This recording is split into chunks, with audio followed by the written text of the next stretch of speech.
Hello बच्चों, कैसे हैं आप लोग। आशा करते हैं आप लोग बहुत अच्छे होंगे और आपकी पढ़ाई लिखाई बहुत अच्छे तरीके से चल रही होगी। तो चलिए आज हम आ गए आपके लिए लेके घर्षण, मतलब इंग्लिश में क्या बोलते हैं, फ्रिक्शन। फ्रिक्शन किसे कहते हैं या क्या होता है, तो हम चलिए समझते हैं फ्रिक्शन क्या होता है। बोला गया कि जब दो सतह, क्या दो सतह, जैसे कि हम आपको बताते हैं कि कैसे होगा दो सतह। तो आप लोग ध्यान दीजिएगा थोड़ा सा। मान लीजिए एक क्या है, ये आईना है और एक ये बुक है। जब दो सतह, मतलब कि इसका सतह और इसका सतह, जब दो सतह एक दूसरे के ऊपर गति करे, मतलब इस तरह से आगे गति करे या पीछे, जब दो सतह एक दूसरे के ऊपर गति करता है या गति करने की चेष्टा करता है, तो ये दोनों सतहों के बीच, ये दोनों सतह जो है, इन दोनों के बीच एक क्या होता है, विरोधी बल काम करता है। विरोधी बल कहने का मतलब है, काम करता है कि विरोधी बल क्या करता है। विरोध का मतलब क्या होता है, उसमें रुकावट डालना, उसके गति में रुकावट डालना। तो जब दो सतहों के बीच विरोधी बल क्या करता है, विरोध करता है, या मतलब गति का विरोध करता है या चेष्टा करता है, मतलब ऊपर गति करता है या चेष्टा करता है, तो दोनों सतहों के बीच क्या होता है, एक विरोधी बल क्रियाशील हो जाता है, तो मतलब काम करना स्टार्ट कर देता है। तो दोनों सतहों के बीच की अपेक्षित गति का विरोध करता इस विरोधी बल को, मतलब जो विरोध बल कर रहा है उसी बल को हम लोग क्या बोलते हैं, घर्षण बल कहते हैं। समझा गया, घर्षण बल कहते हैं। और ये जो घर्षण बल, मतलब ये जो काम हो रहा है दोनों सतहों के बीच क्या हो रहा है, एक काम हो रहा है, तो उस काम को हम क्या बोलते हैं, घर्षण। मतलब उस क्रिया को हम क्या बोलेंगे, घर्षण। समझ में आ गया। तो हम देखेंगे, देखिए घर्षण कहाँ कहाँ होता है। तो जैसे हम लोग क्या करते हैं, सड़क पे चल रहे हैं या फिर मान लीजिए हम चल रहे हैं, तो हम कैसे चल रहे हैं, घर्षण है, इसके कारण ही हम चल रहे हैं। अगर घर्षण नहीं होता तो हम क्या चल पाते, नहीं चल पाते हैं। समझ आ रहा है, क्यों, क्योंकि हम उदाहरण देते हैं आपको। मान लीजिए कोई फर्श एकदम चिकना फर्श है, मतलब सतह, समझ में आ गया। ठेठ भाषा में बोले तो पक्का, जिसको हम लोग बोलते हैं। तो जब हम उस सतह पे चलते हैं तो क्या होता है, चलने में मुश्किल होता है। कैसे मुश्किल होता है, हम क्या करते हैं, उस पर फिसल जाते हैं। समझ आ रहा है, हम फिसल जाते हैं, मतलब कि हमारे पैर और उस सतह के बीच क्या करना, विरोधी बल क्रियाशील है, जिससे हम क्या करते हैं, उसको चलने में हमें क्या करता है, रुकावट डालता है, इसलिए हम आसानी से चल सकते हैं। अगर अगर रुकावट नहीं डालता तो हम लोग क्या करते हैं, फिसल जाते हैं। और देखते हैं घर्षण बल लगता कहाँ है। मान लीजिए कि कोई भी हम लोग क्या करते हैं, गाड़ी, रोड पे सड़क पे गाड़ी चलती है। अगर गाड़ी चलती है तो उसके जो टायर है और सड़क का जो सतह है, दोनों के बीच क्या चलता है। कभी आप लोग गाड़ी देखें रोड पर ना चल के इधर उधर, तो आप लोग बोलिएगा कि हैंडल से चलता, नहीं, वो अलग बात है। कभी आप देखें रोड को चिकना बनाया गया, नहीं, रोड को चिकना इसलिए नहीं बनाया जाता है क्योंकि सतह, मतलब टायर का जो है और रोड का सतह, उन दोनों के बीच क्या रहे, घर्षण बरकरार रहे। और जब घर्षण बरकरार रहेगा तभी सड़क पर क्या करेगी, गाड़ी चलेगी। समझा रहा है। और एक बात होता है, कभी कभी आप लोग देखे हैं कि हम लोग जैसे छिपकली, जैसे दीवार पे देखें छिपकली, तो वो कैसे चलता है, घर्षण के कारण। जहां अगर छिपकली को देखिए एकदम चिकना जब दीवार रहेगा, जिसे आप लोग देखे होंगे टाइल्स वाला रूम, तो वहां पे देखिएगा आपको छिपकली नहीं दिखेगा। क्यों नहीं दिखेगा, क्योंकि वहां पे क्या है, घर्षण नहीं है। समझ आ रहा है। इसका मतलब आप लोग को ये समझ में आ रहा होगा कि घर्षण से हम लोगों को लाभ भी होता है या हानि भी होता है। समझ में आ रहा है। उसे हम क्या बोलते हैं, घर्षण बोलते हैं। तो घर्षण बहुत जगह यूज होता है और होना भी चाहिए। अगर घर्षण नहीं होगा तो हम लोग बहुत सारे काम को नहीं कर पाएंगे, बहुत सारे हम लोगों को हानियां होगी। और घर्षण से क्या होता है, लाभ भी होता है। तो देखिए, एक है घर्षण बल की दिशा, समझे हैं। अगर कोई वस्तु इधर से आ रहा है और एक वस्तु इधर से जाना है, तो घर्षण बल की दिशा हमेशा गति के विपरीत दिशा होती है। मान लीजिए ये वस्तु क्या है, यहाँ पे एक बॉक्स है, ठीक, और इस पर से हम एक वस्तु अगर इधर को धक्का दे रहे हैं, तो ये दोनों सतहों के बीच एक विरोधी बल काम करेगा, जो किधर के काम करेगा, इस साइड का। अगर वस्तु, मान लीजिए ये देखो लिख दिया क्या, वस्तु, घर्षण बल किधर की ओर लगेगा, इधर, तो ये हो जाएगा क्या, घर्षण बल। मतलब घर्षण बल किधर लगता है, घर्षण बल। तो आपको पता चल गया कि घर्षण बल कब लगता है, वस्तु जिधर गति करेगी, एक वस्तु, तो दूसरे साइड लगेगा। अगर वस्तु इस साइड गति कर रही है तो घर्षण इस साइड से लगेगा। ये आपको समझ में आ रहा है। चलिए, घर्षण क्या होता है, बल की, घर्षण बल की दिशा क्या होती है, हमेशा गति की दिशा के विपरीत होती है। समझ में आ गया घर्षण बहुत अच्छे से। चलिए हम देखते हैं घर्षण होते कितने तरह के हैं। तो घर्षण घर्षण दो प्रकार के होते हैं। कितने प्रकार के होते हैं? दो प्रकार के होते हैं। तो समझते हैं कौन कौन? पहला होता है गतिज घर्षण। चलिए इसका हम इंग्लिश लिख देते हैं, गतिज घर्षण, जिसको बोलते हैं काइनेटिक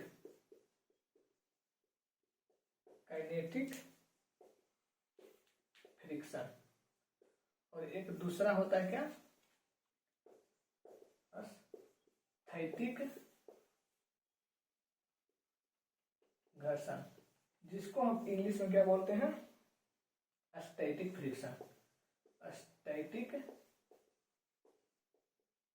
फ्रिक्शन, समझ गया? घर्षण कितने तरह के होते हैं? तो दो तरह के होते हैं। कौन कौन से होते हैं? एक गतिज घर्षण होता है, जिसे हम लोग इंग्लिश में क्या बोलते हैं? Kinetic friction. दूसरा क्या होता है? स्थैतिक घर्षण, जिसे हम लोग इंग्लिश में क्या बोलते हैं? Static friction. समझा गया? अब चलिए हम देखते हैं कि ये गतिज घर्षण कैसा होता है, क्या होता है, और स्थैतिक घर्षण क्या होता है। तो चलिए हम ऊपर से इसको मिटाना स्टार्ट करते हैं। आप लोग आराम से इसको समझते चलिए, बस आप लोग समझिएगा तो इसको याद करना बहुत आसान होगा। आप लोग देखे होंगे कि इसका डेफिनेशन क्या है, बहुत बड़ा है, लेकिन समझाएं क्या? कुछ नहीं है। समझना बहुत आसान है, और आप एक बार अगर समझ जाइएगा तो इसको बहुत आसानी से क्या कर सकते हैं? लिख सकते हैं। तो चलिए हम लोग पहला का डिफिनेशन देखते हैं कि पहला का डिफिनेशन क्या होता है। क्या है पहला? गतिज घर्षण। ये गतिज घर्षण होता क्या है? आपको पता है गति आ रहा है, इसका मतलब क्या होगा? गति वाला होगा। तो जब गति के कारण घर्षण उत्पन्न होता है तो उसे हम क्या बोलते हैं? गतिज घर्षण बोलते हैं। अब आपको पता होगा कि गति के कारण घर्षण कहाँ होगा, समझा रहा? गति के कारण घर्षण कहाँ होगा? तो जब सड़क पर गाड़ी दौड़ती है तो उन दोनों में की मतलब सड़क पर गाड़ी, तो सड़क क्या स्थिर है, बट उस पर जो गाड़ी दौड़ रही है वो क्या है? गति में है। तो वहां जो घर्षण लग रहा है वो कैसा घर्षण होगा? गतिज घर्षण होगा। समझा ना? अब हम लोग चल रहे हैं, तो आदमी जब चल रहा है तो जब गति में है, मतलब चलना, इसका मतलब क्या है? गति में है। तो जब आदमी गति में है तो उसके पैर के सतह और जो क्या है फर्श या रोड बोले, उसके दोनों के सतह के बीच जो घर्षण बल लग रहा है वो कैसा घर्षण है? गतिज घर्षण है। समझ में आ गया? तो चलिए हम गतिज घर्षण का डिफिनेशन लिख देते हैं, क्योंकि आप लोग तो समझिएगा, बट आप लोग को क्या जरूरी है? डिफिनेशन, क्योंकि एग्जाम में क्या आएगा? डिफिनेशन लिखना आएगा। तो चलिए हम लिख लेते हैं, स्थिर अवस्था। स्थिर अवस्था में दो सतहों के बीच, क्या? अस्थिर अवस्था में दो सतहों के बीच लगते हुए घर्षण को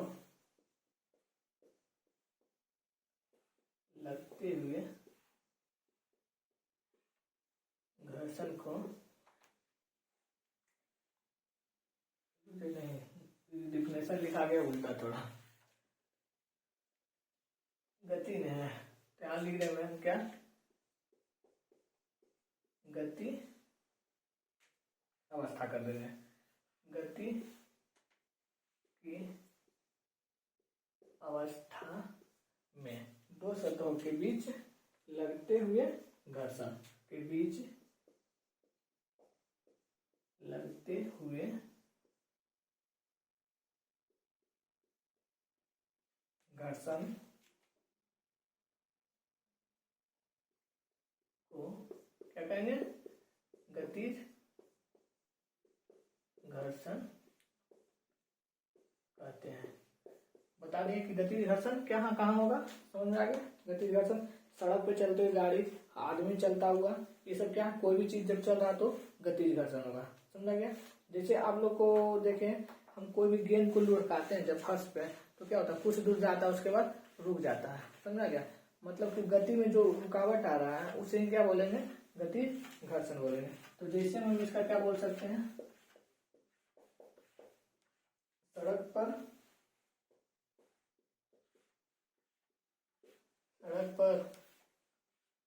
चलती हुई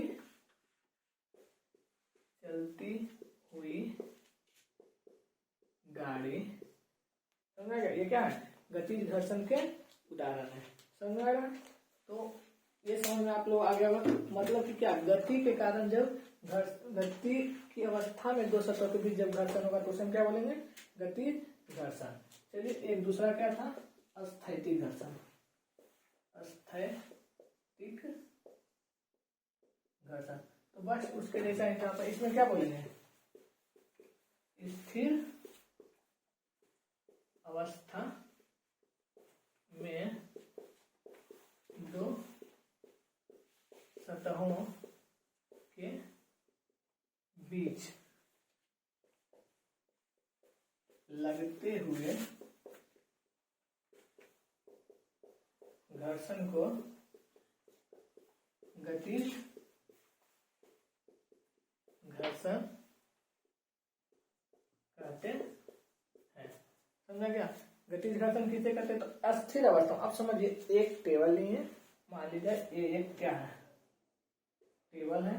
अब इस पर हम एक पुस्तक रख दिए, मतलब किताब रखते हैं। तो आप समझिएगा ये जब रुका हुआ है तो आप लोग, हम किसी को बोलेंगे कि ये रुका हुआ है तो किसके कारण है, घर्षण के रूप में। तो हम लोग क्या समझेगा कि बुड़बक है। नहीं, ये जो है बुक और ये जो टेबल है, समझ रहा है, ये रुका हुआ इसलिए है क्योंकि इस बुक के, मतलब लिख देते हैं बुक, इस बुक और इस टेबल के बीच जो विरोधी बल मतलब घर्षण बल है वो क्या है, बहुत ज्यादा है, जिसके कारण ये पुस्तक है जो आगे नहीं बढ़ पा रहा है। समझ रहा है। जैसे मान लीजिए ये देखिए यहाँ रखें, नीचे आ रहा है, मतलब घर्षण क्या कम है। तो जब किसी भी वस्तु को हम टेबल पर रखें, अगर वो रुका हुआ है, स्थिर है, मतलब उन दोनों के बीच जो घर्षण बल लग रहा है वो कैसा घर्षण बल है, अस्थैतिक घर्षण बल है। मतलब वही है, स्थिर अवस्था में दो सतहों के बीच लगते हुए घर्षण को क्या करते हैं, गतिज घर्षण कहते हैं। मतलब वो वस्तु रुका हुआ इसलिए है क्योंकि वस्तु और टेबल के बीच का जो घर्षण बल है, अस्थैतिक घर्षण बल, वो क्या है, ज्यादा है, जिसके कारण वो वस्तु क्या कर रही है, गति नहीं कर रही है। समझ आ गया। अगर घर्षण नहीं रहता तो चलता। जैसे आप लोग को बताते हैं, मान लीजिए कोई चिकना फर्श लीजिए, उस पर आप गोली डालिए, गोली आपको पता होगा, कंचे जिसको बोलते हैं खेलने वाले, उसको उस फर्श पर धरिएगा तो क्या होता है, लुढ़क जाता है। लुढ़क जाता का मतलब क्यों है कि वहां पे क्या घर्षण कम है, जिसके कारण वो गोली क्या होता है, कुछ दूर तक लुढ़कता है और कहीं पे जाकर रुक जाता है। मतलब वहां पे घर्षण क्या हो गया, ज्यादा हुआ, जिसके कारण वो क्या कर रहा है, नहीं बढ़ पा रहा है। समझा गया। तो ये घर्षण होता है, किसके कारण होता है, घर्षण के कारण होता है। समझा गया। ये समझिए साइंस है, जितने भी हम लोग की घटनाएं देख रहे हैं वो सारे घटना क्या हमको पढ़ना, फिजिक्स में पढ़ना। बस आप लोग आराम से समझते चलिए और सपोर्ट करते चलिए, पूरा एकदम अच्छे से साइंस समझ में आएगा, पूरा रिलेटेड, लाइफ से रिलेटेड कि कैसे कोई भी घटना होता है। तो ये आपको समझ में, अगर आप लोग किसी को भी बोलिएगा कि रुका हुआ तो घर्षण के कारण होता है, आप लोग को क्या समझ लेगा कि पागल हो गया लड़का। लेकिन नहीं, क्या आप साइंस पढ़ रहे हैं, साइंस वाला स्टूडेंट पागल नहीं होता है। समझा गया। तो वो क्या हो जाएगा, अस्थैतिक घर्षण। तो हम जैसे भी लिख सकते हैं क्या कि टेबल पर रखी हुई क्या, पुस्तक, टेबल पर रखी हुई पुस्तक की सतह के साथ घर्षण, ये जो घर्षण हुआ कैसा हो जाएगा, अस्थैतिक घर्षण। समझ में आ रहा है। तो चलिए आज तक इतना ही रहने देते हैं, नेक्स्ट वीडियो में मिलते हैं कि घर्षण से क्या हम लोगों को लाभ होता है और क्या हानि होता है, ये हम जानेंगे। तब तक आप लोग को एक वर्क देते हैं कि आप लोग ढूंढ कर लाइएगा और कमेंट्स में इसका जवाब दीजिएगा कि घर्षण से क्या हानि होगा और क्या लाभ होगा। आप लोग क्योंकि पढ़ लिए हैं तो घर्षण कहाँ कहाँ लगता है ये आपको पता होगा, और उस घर्षण से हमें लाभ होता है या हानि होता है, ये आप कमेंट्स में जरूर बताइएगा। और चलिए, अगर वीडियो अच्छा लगा तो वीडियो को लाइक कर दीजिए और चैनल को सब्सक्राइब कर दीजिए। तो चलिए फिलहाल इतना ही, तब तक के लिए बाय।